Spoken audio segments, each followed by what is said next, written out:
Yo, what's up mga idol? Ayan, may gagawin tayo. So, pinalala mo ba ito ni sir? So, 1 year na itong na-stack mga idol dahil bootlock daw. Pinabayaan nila sa loob ng isang taon. Inaabandon na nila. Hanggang ngayon, sinayos daw nila. Hindi na daw nag-charge. Kahit magdamag pang i-charge. So, Redmi po ito mga idol. So, patay daw. Hindi na bubuhay. Kaya yan, buksan natin at baka maayos pa natin. Magawa natin ng paraan. Baka daw masalba pa ang cellphone ni sir. So, kaya pa maisalba. So, ayan, buksan natin at tingnan natin mga idol. So, anong unit kaya ito? So, naka-box pa siya. Gamit tayo ng cutter. So maraming salamat sa mga gusto magpaayos. Pwede kayo magpalalamove, LBC, GNT, GRS, or any courier via deliver. Kung malalapit naman, pwede po kayo mag-walk-in. So maraming salamat po. So ito mga idol, ayan, i-check ko na to. So ano bang ito? Okay. So naka-ano pa? Kulay pula. Maroon. Redmi 90. So, ito yung mga common issue mga idol. So, patay. Malamang deadboot to. Tingnan natin. Subukan natin i-charge kung may reading ba sa schematic. 0.3. Ayan. 0.3 lang mga idol. Ako, baka CPU natin naman ito. So, wala siyang reaction mga idol. So, kahit sa schematic, 0.3 siya. Wala pong nakikitang lugo. Dahil una daw nito, naglugo-lugo lang. So, pinabayaan nila sa loob ng isang taon at sinarge sila daw nung nakarang araw. So, magdamag daw, hindi daw nakargahan. Sana maisalba pa mga idol. So, paano ba gawin ito? Deadboot problem. So, baka hindi pa ito nabuksan. First time pa ito ngayon mga idol kasi ayun o. So, gamitan natin ang kuko para hindi magagasgas. Sobrang tigas. Ito kapag first time to mga idol, lalo kung first time mo rin magbaklas ito, yun, wasak ang kuko. Hindi mo to matanggal. Dali ang kuko. Balik. So, at least natanggal natin. Kung ikaw magbaklas ito at hindi mo pa kabisado, ay talagang di ka basta-basta magkabaklas nito. Napakatigas pa nito. Ayan. First time nga ito kasi nandyan pa yung warranty sticker. Gamit tayo ng screw. Tingnan natin. So yung battery niya, goods na goods pa, walang kalubo-lubo. Tanggalin muna natin lahat ng screw. Pero grabe mga idol isang taon nang na-stack to. Sana okay pa. Kasi dapat kung ito, deadboot man ito, dapat isang linggo or isang buwan, nabubuhay na dapat to. So isang taon na, hindi pa rin nabuhay. So pwedeng sa CPU ito. Pero subukan natin yung matrix natin dito kung paano ito ginawa ang mga deadboot. Ayan, testingan natin to, tanggalin ang battery kapag ito nag-loopboot or maglugo-lugo, ibig sabihin may tama ang fuse. Ayun, may tama nga ang fuse mga idol. Ayan, so ito mga idol, dahil may issue ito sa deadboot, so maaaring ito nabuhay ito ngayon dahil matagal na nga na-stack. So kailangan din natin gawin ang deadboot mga idol kasi pwedeng gawin natin ang fuse ito at deadboot din ito. Kasi ito yung mga common issue nito. Ayan, sinalpa ko yung battery. So, wala pong lumabas na logo. So, kapag tinanggal natin, mayroong logo. So, ito mga idol, dalawa ang tama nito. Yung fuse at yung deadboot. So, yun yung mga common issue. So, una, gagawin natin yung deadboot mga idol. So, tanggalin natin ito. So, ito yung LCD. Ito yung battery connection. So, nag-request ng video si sir kung paano daw ginawa. So, 1 year na ito na-stack mga idol. Ito, malaki ang chance na maayos nito. Ang cellphone na to kasi nakita natin na may logo-logo siya pag tinanggal ang battery. So, kung hindi natin gagawin kasi ang deadboot mga idol, ay possible na ma-deadboot ito. So, dahil pinaalala mo ito at napakalayo pa nitong lugar na to, so, hindi na natin pwedeng ibalik dito. Gawin na natin immortal to mga idol. Yung wala na talagang kamatayan. So, dalawa kasi ang issue nito kapag ginawa mo ang deadboot. Or kung ginawa, ito naman, kung gagawin mo rin ang logo-logo lang nito, ang fuse, so pwedeng ma-deadboot siya. So kung deadboot naman, hindi mo gawin din yung fuse, ay possible na magkaroon ulit ng ibang problema. Kaya dito mga idol, yung dalawang problema ay pagsabay na natin gawin. So nag-apply tayo ng plugs mga idol. So tanggalin natin itong shade na to. Kasi nandito po yung deadboot. So wala kasi itong butas ang caps mga idol, kaya tumatagal, nadi-deadboot siya. So minsan nawawalan siya ng signal, humihina. Nawawala ng wifi. So nawawala ng 4G, so dahil po yan dito. Minsan naman, mabagal makasagap ng signal, mahina. So dito po yung connection yan mga idol. So kailangan nyo lang, ang gagawin nyo lang dito mga idol ay tanggalin natin itong shed na to. So, marami na po tayong mga video nito mga idol. So ayan, may nagpadala na naman ito galing Cotabato kanina oh. So gagawin natin yan. So baka i-vlog ko rin yun. So yun naman, nabasa daw. So Mindanao yun mga idol, Cotabato. So ang layo na narating ng ating mga video mga idol. Luzon, Visayas at Mindanao mga idol. Hanggang ibang bansa pa tayo mga idol. Daming nag-ano sa atin. Nag-PM. So hindi natin i-reply kasi hindi naman natin maano. So ang mga tanong na lang tinuturuan natin. Pero kung magpagawa, ay hindi na natin. Kasi napakalayo po talaga mga idol. Gusto nila i-ship. So ito mga idol, gumamit ako ng 400 heat temperature. At air naman ay sakto lang. Medyo matagal. Ay, 367 lang pala. So adjust na natin. Yan, 200 na. Tanggal na to. Yan. So next step mga idol. So ito yung mga common issue nito mga idol. So meron po kasi itong IC mga idol, yan, yung itim na yan. Connected yan sa signal at deadbolt mga idol. So ang gagawin natin dyan, i-flat natin o pwede natin i-revolve. So yung iba nito, tinatanggalan ng capacitor. So sa akin naman mga idol, flat lang ang ginagawa ko dyan para kompleto pa rin. So normal talaga siya, marami na po tayong nagawa nito mga idol, wala pong bumabalik. So ang tamang paliwanag kasi dito dahil ito walang butas. So kahit tanggalin mo naman yan, so signal po yan mga idol, minsan humihina ang signal. Nawawala ang 4G kapag tinanggal natin yan. So ang gagawin natin, flat lang, flat method. Pwede natin kalugin or i-shake.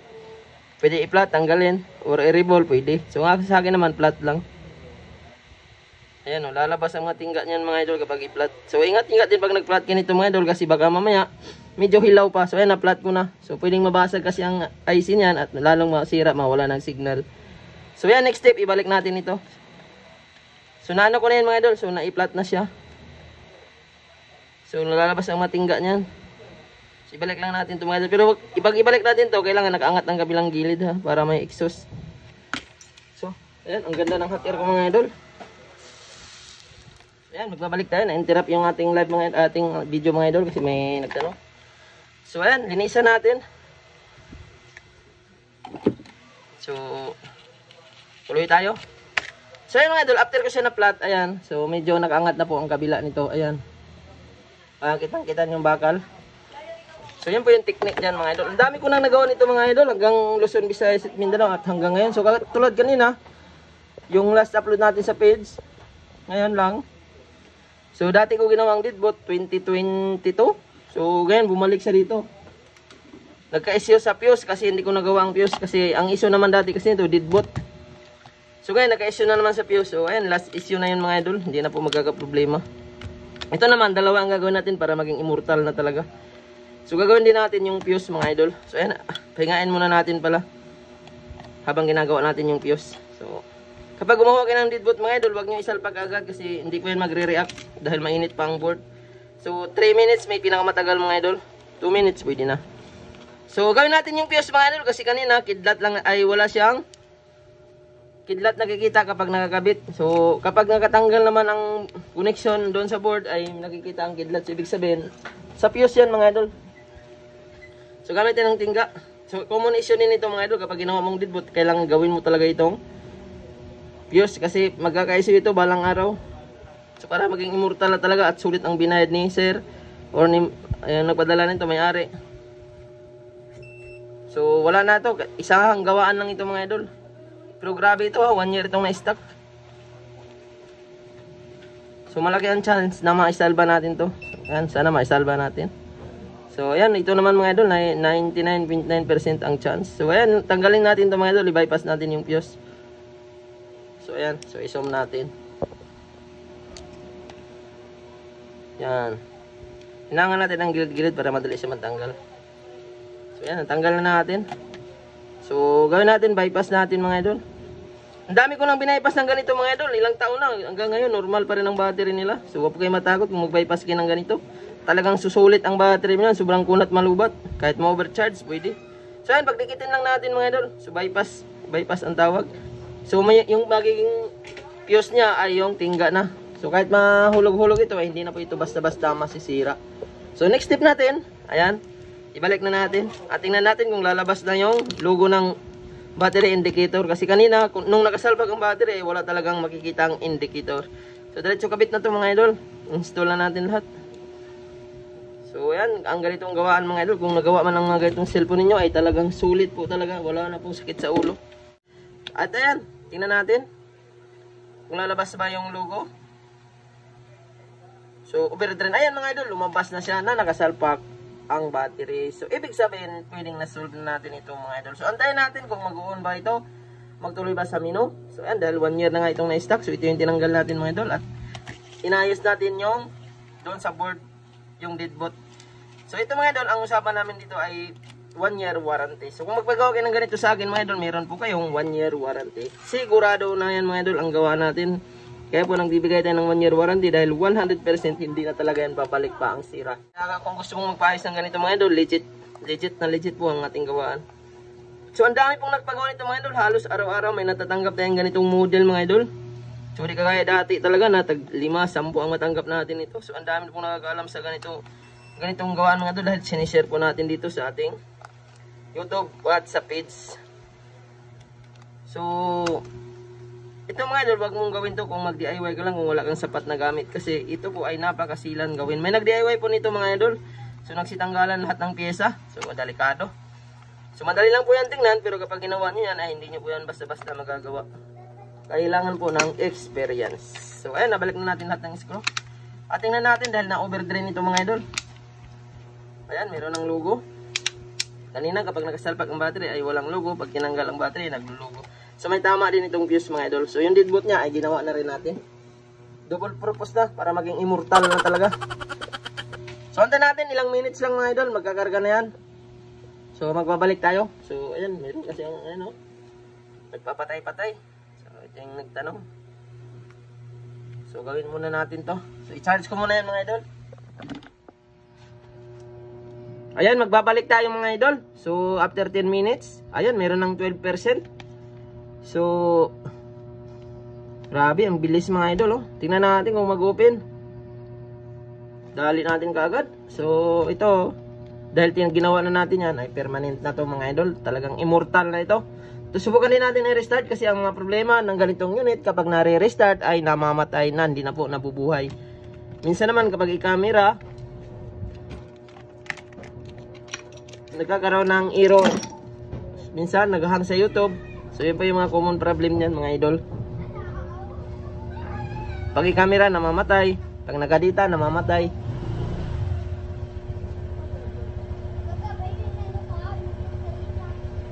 Ayun, nagtuloy na nga mga idol. So meron ng fast charging pa rin siya, oh. So ito mga idol, so kapag ginawa mo to, pwedeng mawala ng signal. At ayan, buti na lang nag-emergency. So kapag may emergency, ibig sabihin meron po yan signal. Pero kung no service po yan, na walang SIM card, ay ibig sabihin wala din yan signal. So ingat po sa paggawa ng ganun mga idol, lalo kung isa nga pong gumagawa. So wag nyo po tanggalin na lang, mas maganda i-flat nyo na lang or i-shake. So pwede na siya. So ayan, tingnan natin yung camera kung gumagana. Harap. Ayun, okay. Yung likod, okay din. Ayan. So solve na mga idol. So ito yung fuse na tinanggal natin. Ayan. Okay na?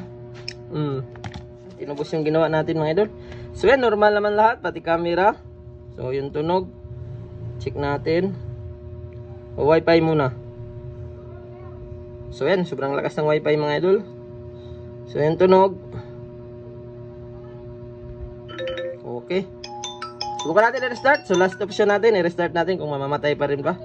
So maraming salamat mga idol. Ang dami pong nagpagawa ngayong araw. Sulit po talagang araw natin kahit hindi man tayo yung isang bagsakan lang. Dito mga idol pa isa-isa, padalaw-dalaw. Pero grabe, ang dami mga idol. So swerte pa rin dahil mag-isa lang ako gumawa dito sa bahay mga idol. Naka-work at home ako mga idol. So kapag may nagpagawa naman kahit magsabay-sabay ay kaya ko po gawin mga idol ng mabilisan. So gamang-gama na kasi natin yung ano mga idol, yung paggawa talaga. Kahit mabilis yung kamay natin. So magulat talaga, may tinitraining ako dito, magulat, ang bilis lang talaga, iba pa rin talaga ang galawan kapag matagal ka nang gumagawa. Ang bilis mo magawa mga idol, magulat yung mga customer. Minsan sabihin, akala namin ginagabi kami dito kasi minsan may nagpapagawa dito, 6 na cellphone, 7 cellphone, isang may-ari lang. So saglitan lang natin gawin, sabay-sabay pa gawin. So yan, normal mga idol, nag-restart siya. So maraming salamat at ipakuha ko ito ngayon kaagad mga idol. So kararating na po nitong lalambog ngayon mga idol. So ayan, ang dami po nagpalalambog ngayon mga idol. Saan na ba yun? Ito, saka ito. So sabay-sabay ito ngayon mga idol. So, kaya gawin na natin at ibalik. Inuna ko lang to kasi mga idol dahil kailangan ni sir. So ayan, normal na. Wala nang problema. Maraming salamat sa inyong panonood. Sana i-share nyo ang video natin. Huwag kalimutan mag-like, mag-follow at mag-subscribe sa ating video. Maraming salamat po. See you on my next video. Marami po kayong matutunan sa bawat upload natin. Kaya huwag mo lang kalimutan i-follow at i-subscribe. Maraming salamat po.